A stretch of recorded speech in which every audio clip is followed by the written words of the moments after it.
على رسوله الكريم اما بعد فاعوذ باللہ من الشیطان الرجیم بسم اللہ الرحمن الرحیم۔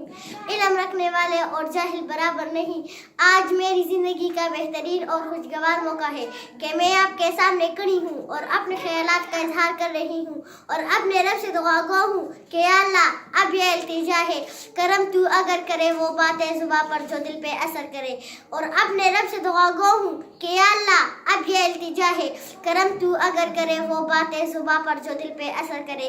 آج کے اس تقریب میں میری تقریر کا موضوع سخن ہے، علم کی اہمیت اور اس کی فضیلت۔ یہ موضوع میں نے اس لیے چنا ہے کیونکہ حضور پاک صلی اللہ علیہ وآلہ وسلم پہ سب سے پہلے جو وحی نازل ہوئی ہے وہ علم سے ہی متعلق ہے، وہ علم سے ہی متعلق ہے۔ علم ایک انمول خزانہ ہے، علم ایک لازوال دولت اور بہترین عبادت ہے، بہترین عبادت ہے۔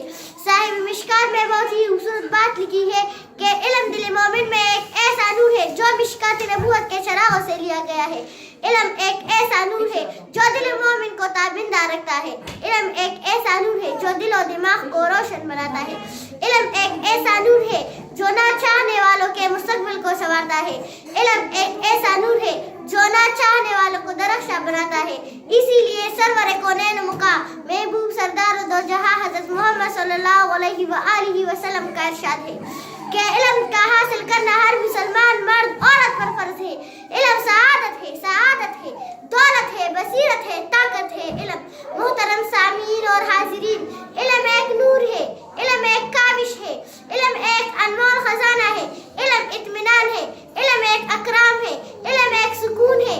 علم کی اہمیت کا اندازہ حضرت انس رضی اللہ عنہ کی روایت سے لگایا جا سکتا ہے کہ جب کوئی شخص گھر سے علم کی تلاش میں نکلتا ہے تو وہ راہ خدا میں ہوتا ہے جب تک وہ پلٹ نہ آئے۔